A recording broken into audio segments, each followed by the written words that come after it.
Hope everybody's doing all right. I want to come in and talk about the new moon that's happening in Pisces in about 2 days. So early morning, Saturday on March 13th is actually when it's coming up. So I want to talk about it and because it's a pretty potent one, and I think we could all benefit from kind of tapping into the energy in an effective, conscious way. So just a little disclaimer before I really get into it. I am going off of the sidereal zodiac, which actually has 13 signs. It's not what most of you might be used to, which is the tropical zodiac, the Western zodiac that only has 12 of equal houses and everything, and doesn't have the sign of Ophiuchus in it. So when I bring up certain signs that planets are in during this, they're going to be probably a sign behind the actual Western zodiac. So just to kind of let you know about that aspect of it. But all the signs and the planetary archetypes and things like that work the same in both systems. So nothing to worry about there. So let me get started. So this new moon. So first, what is a new moon? A new moon is when the sun and the moon come conjunct in the zodiac. Basically, they come to the same degree. They meet up in the sky. And with conjunctions, that's an actual aspect where basically you can kind of think about the planets becoming one and starting a new cycle. That's kind of why, one of the reasons why people say that a new moon is a great time to start intentions, because the sun is your ego, personality, whereas the moon is more about your feelings and your emotions, like your emotional body. So when those two line up and kind of become one, to get on the same page, it's a great time to kind of start something new. So that's one of the reasons why that would actually come up as far as setting intentions. So where is it happening? It's actually happening at the first degree of Pisces. Now the sign of Pisces kind of correlates more. I kind of think of it like the bridge between this physical reality, our bodies, and the transcendental unified consciousness, which is basically the unconditional love frequency that we all kind of stem from. So when you're thinking about certain Piscean type of energy, you could think about seeing certain synchronicities. Like I've been seeing this number here. I was thinking about somebody and they just gave me a call. It's that type of energy where it seems like it's kind of out of the normal way that things will work in the physical. It's basically just kind of like when you feel like the universe is talking to you. So, yeah, it's a really beautiful energy, but it could also kind of lead to you kind of getting lost. So you kind of want to keep that in mind as well too. But I kind of get into that like a little bit later. So let's see here. So yeah, the moon and the sun will be at 1 degree of Pisces. So it's basically kind of starting afresh um, in that transcendental energy, that the last step of the regeneration and healing type of energy. Is a water sign. It's kind of, you can really go deep and kind of get into seeing the universe from, or seeing this reality from like a bird's eye view. It's a really, really wonderful thing. So yeah, with those two meeting there, and then right behind those two bodies, you have Neptune and you have Venus, which are actually coming to a conjunction in Aquarius. And then all four of these planets are actually within very, very close degrees within each other. They're all, you consider them all conjunct basically. They're all within, I believe, 4 or 5 degrees between each other. So you call it a stellium in the sky. So basically all of them are kind of working together as like one big planet, which is a wonderful thing, because Neptune it's the ruler of Pisces, and Neptune is kind of associated with that connection as well. So it's kind of like the connection to that overall love frequency. It's very I guess, how do I want to put it? It's what you would consider like consciousness itself, in its most pure form. So a lot of the time with Neptune, you have to kind of guard against getting lost in that and becoming disassociated, because since you can see reality as patterns and archetypes and things like that, and kind of know that you are outside of that aspect, you can kind of just not care about anything that's going on in your physical reality. That's the downside of Neptune. But when you're actually using it at its highest frequency, it is that true connection to source. And Venus would be more about that, all those aspects, that aspects of love, but kind of being channeled into the physical. So Neptune is a higher octave of Venus. So basically, you have that overall love coming from source in the universe, and it's channeled through Venus. Is kind of the way that you want to look at it. So with Venus, you have you have beauty, you have art, you have giving and receiving, relationships. It's basically everything that embodies what you would think about love in the actual physical is what Venus would actually correspond to. So it is conjunct with its higher octave right now. So basically you have that full transcendental love frequency, as well as the 3D, more the 3D actual love frequency, and associated with the ego and personality and the emotion. So it's basically kind of bringing that love frequency back, and kind of helping you to kind of reconnect to the overall divine aspect of who we actually are. So it's a wonderful time. Now, the Neptune and Venus conjunction is actually occurring in Aquarius. Now, the reason why that is significant, I think, is because of what Aquarius represents. So Aquarius would be like the higher mind. It's the highest air sign, and it's ruled by Saturn and Uranus. And you might think that they could be like contradicting, because Saturn is usually known to be about restriction and limitation, like the past, like the old way of doing things, like really hard work.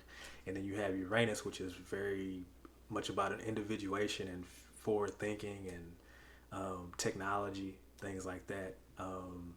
Individuation. It's very it's like the freedom planet. It's basically just trying to break yourself from the chain. So they actually rule Aquarius as far as like the higher mind, because when you want to think about Saturn and the aspect of Aquarius, it's much more malleable than it is in the earth signs. And by malleable, I mean you can kind of reform your views of how you think that the structure of reality actually works, by using some of the actual Uranian energy to kind of think outside of the box. It's basically kind of like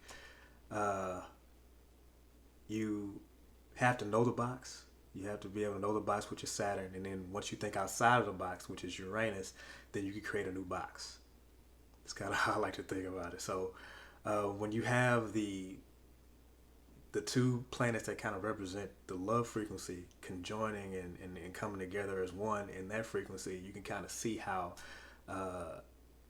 it can really kind of take us to the next level in a way. It's basically saying that to use that love frequency, use your creativity, use that joy, use that your connection to source to kind of pull you forward. Basically using your heart, kind of listening to your heart, would be one of the things that you would definitely want to do to kind of take you to the next level, to kind of help you to transition. Because as you probably have noticed, we're definitely going through a transition with everything that's been going on for the last year or so. Things have been changing, and there's going to be new ways of learning how to do everything pretty much. So that Aquarian energy is very important to utilize in a time where you're trying to basically regain footing and move on to the next, basically. So yeah, so we have those 4 planets and those 2 signs all working together right now, right? Which is wonderful. So at the same time, we have Pluto forming a sextile to all 4 of those planets. Basically, kind of that aspect. When you think about it, it's known as being like a harmonious aspect, a harmonious angle. But it's a little more work than the traditional good aspects or easy aspects that they have, which is The conjunction and the trine are known to be a little bit easier because there's less work now. We're working with a sextile. You gotta, I mean, it's in the name, you know, sextile. So you're thinking about good sex, right?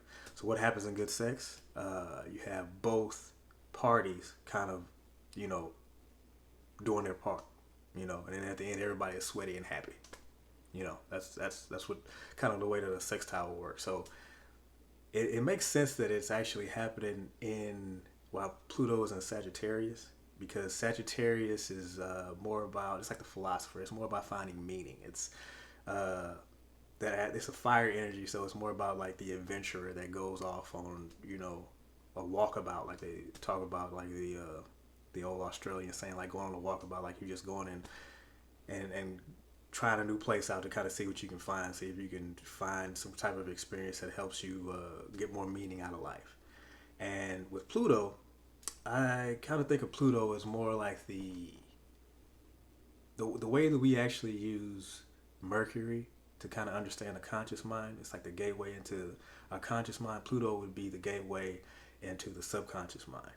Now, the subconscious mind, a lot of people don't like to go there because there's where we kind of store all of our traumas and triggers and everything like that. But you have to address those aspects, you know, in order to be able to fully heal and to kind of get yourself into a mindset to move on to your next step of evolution. I mean, when you think about the the process of healing and recovery and regeneration, that's all water signs, and Pluto is one of the rulers of Scorpio. It's that part of Scorpio that's more about unflinching truth, like really going down to the taboo stuff, the stuff that scares you, the stuff that hurts you, that might be getting you to act a certain way, even unconsciously, that you might not understand. Pluto is that type of energy that allows you to go in there and look at it face to face, but you have to be brave. So it's a good thing that it's that Pluto's in Sagittarius because that fire is that courage. That fire aspect is that courage. So having that courage to actually go down in there and actually see what you need to see in order to work on it, put it in its proper place, so that you can fully evolve to the next step of your evolutionary process in this incarnation. So we have all that working together. And to kind of put it in an overall context, let's see, I wrote some notes here.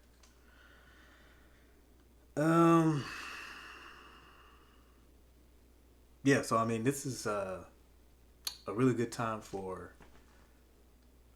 healing and recovery and regeneration because all of the actual water aspects of the zodiac are involved. So you have the moon, which is the emotional body. That's the Cancer aspect, and with that, it's basically just feeling the feelings. There's no judgment around feeling the feelings. You just kind of have to be honest that you're feeling something, and then you go to the Scorpio side, which is where Pluto's involved, and the Scorpio side is more about, okay, so now that we know what we're feeling, we're honest about what we're feeling, let's go in and see what we can do about it. Let's go in and see where it's springing up from and what we can do. Is it good? Is it harmful? Like what can we do to actually take the next step into letting some of that trauma go? So that's going to be the Pluto aspect. And then the final part of the actual healing process would be that Piscean energy, which is basically where you kind of remember who you are and your connection to source, and you're able to integrate the lessons that you got from feeling your feelings and going in and actually confronting them and doing the work to kind of change your perception of them in a way to kind of make them more useful to you and more using them as lessons instead of traumas that kind of hinder you. After you've done that actual work, then you can kind of integrate those lessons and you can kind of let them go and just kind of feel that actual connection that you need to source to be able to kind of fully understand that that's part of your soul's journey, and it allows you to kind of take the next step, start something new. So that's everything that we kind of had the opportunity to do. There's a window that's open right now for us to really realign uh, with Source to kind of look at life right now and kind of see what might be holding us back from taking that next step. We can kind of understand um, certain changes we need to make. Be honest with ourselves. Take a look at certain things that we might have to let go, and as far as what we want to actually achieve, there's some things that we can't take with us. So being honest about that aspect of it, and we have love on our side basically. I mean, it's full embodiment. We have that nurturing, that mother aspect that's gonna say, okay, I got you, and there's no need to be scared. Everything's lining up right now for you to be able to kind of set your intentions and follow through. So just just be honest with yourself. Be forthright about actually working with this energy. And I guess some of the tips that I could give as far as kind of getting to a state where you can kind of receive the information that you need to receive to make those changes and to confront that old past trauma or whatever needs to go, confront that baggage would be whatever your form of meditation would be. Now, when I talk about meditation, it's not just about sitting in a quiet space and chanting or something like that, or just breathing and kind of being sitting there still and quiet. It could also be exercise, and it could be a nature walk. It could be listening to music, anything that kind of gets you into that state of mind where you're kind of like in the zone, where you kind of realize that you can kind of get outside of your actual physical self and kind of connect back to source. Kind of it's that place that you can get where you just kind of feel that there's more to all of this, So you get there and just be open, listen to your heart. Venus is involved. Venus and Neptune are involved, so kind of listen to that heart space and it'll use that intuition. It'll be there for you.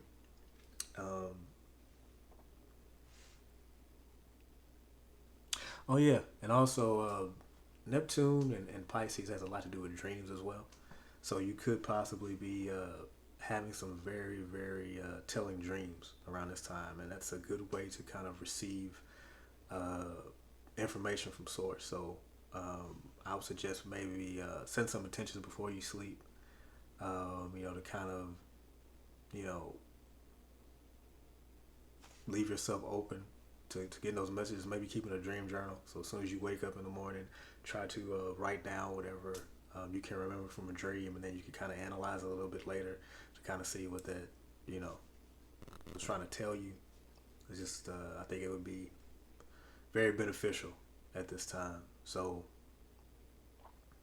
yeah, I think that's about it. Um, yeah, so hopefully you'll take advantage. You'll tap in, and you can kind of do your normal new moon intention setting rituals and everything like that, but kind of incorporate some of these aspects that I talked about to kind of help foster even more production along. Because it's definitely time. I think it's one of the better new moons that I've ever seen, especially like coming at the end of the astrological year. We can kind of set some intentions. An interesting thing too is that this is at the first degree of Pisces, so it's like the initiation, and there's going to be another new moon, in about a month that'll still be in Pisces, but it'll be at the end of Pisces. And to me, like when you first get into a sign, it's more about the initiation, and then when you're about to leave that sign, it's more about graduation. So as we kind of get ready for the astrological new year, these two moons, and we're gonna have a full moon right in the middle. All these lunar cycles would be great times to really take stock about everything that you want to do in this upcoming astrological new year, because it's a big one. It's a 5 universal year. It's about change. So definitely a good time to really realign with what you're, supposed to be doing as far as continuing your soul's evolution. So so I guess I'll leave it at that, and hope you enjoyed this, and happy new moon.